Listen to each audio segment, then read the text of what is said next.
anybody farming or working on the ground, you can sometimes see farmers or anybody who's interested in planting something that will grow. You see them working hard. We call it tilling the soil, preparing the soil. The question is, why are they feverishly working on that soil? Because they know that in order for anything they plant in that soil to grow, that soil got to be prepared. It has to be ready, right? And so Jesus, speaking to an audience that really was familiar with farming, he helped them to understand, and for us now to understand why the word is heard or read and nothing happens to it in our hearts. And so that soil is our hearts. And the word is the seed that the farmer is planting in the heart, in the ground. And so Jesus says that people can hear the word and nothing happens. Our lives are not transformed. Why? Because it's a matter of the heart. It's a matter of the soil. Is the soil ready for the word? So Jesus in Matthew 13, here's what he says. He said, a farmer went out to sow his seed. As he was scattering the seed, some fell along the path, and the birds came and ate it up. And so Jesus now explains what that means. He said, when anyone hears the message about the kingdom and does not understand it, the evil one, the enemy, the devil, comes and snatches away what was sown in their hearts. So it goes back to the heart. Here's the environment. The environment was a hard path. So when you look at a path, the soil is no good. It's very hard. It's impenetrable. Because of that, nothing really grows there. So everything is on the surface. So the birds, they just come along and they pluck it up. That's what the enemy does. So what is the problem with that kind of heart?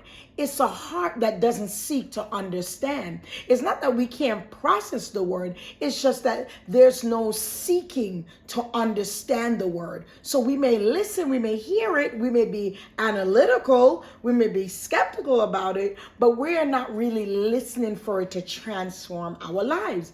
Then Jesus goes on and he explained another type of soil or another type of environment where the seed scatter. He said the seed falling on a rocky ground refers to someone who hears, let me go back, some fell on rocky places, right? And I want to talk about rocky places because when you look at the soil, right, it has rocks, pebbles, gravels, everything in it.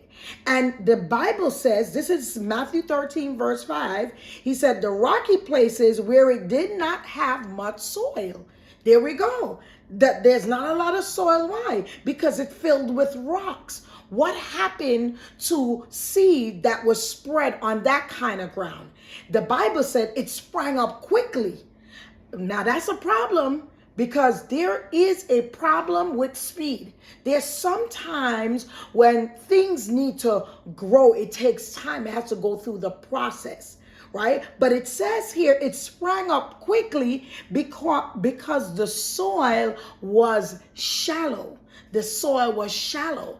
And so Jesus here is giving the picture of a rocky place where the soil is shallow. And because of that, it's the plant or it springs up quickly. But listen to what happens. When the sun came up, the plants were scorched and they withered. Why? Because they had no root. And so the root is important. Why is root important? Any farmer, anybody who is growing anything know that the roots are integral to the growth of that plant, that tree. Why? Because roots determines the survival of it. What gets into the roots? The roots maintain the moisture, the water. It's able to absorb minerals and nutrients are absorbed into the roots. So wintertime, it can survive the cold, right? Because it's trapped in there.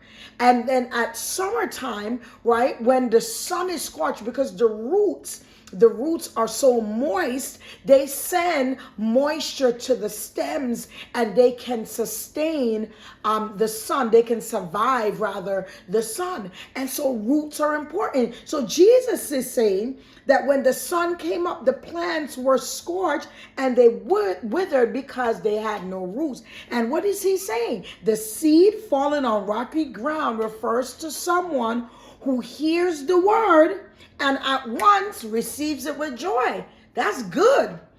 But since they have no root, they last only a short time. And I want to talk about next week what that looks like in the lives of people who have no root. And everybody know that if we are going to survive, we got to have root. So this is about the matter of the heart. This is a matter of the heart. What is the environment of our hearts? Is it along the path? Is it impenetrable? Is it filled with rocks and pebbles?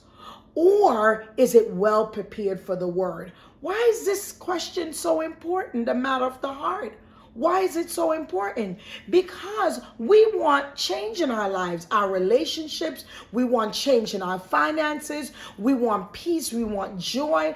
And we are reading the word. People are willing to listen to the word, right? We're hearing the word. But we got to make sure that that word is penetrating our hearts and therefore bringing forth fruit so we can see the evidence of the word in our lives. That's why this is so important. So join me next week as we talk about the roots and what's preventing that soil, that plant from really gaining, gathering, and creating, developing good roots. See you next time.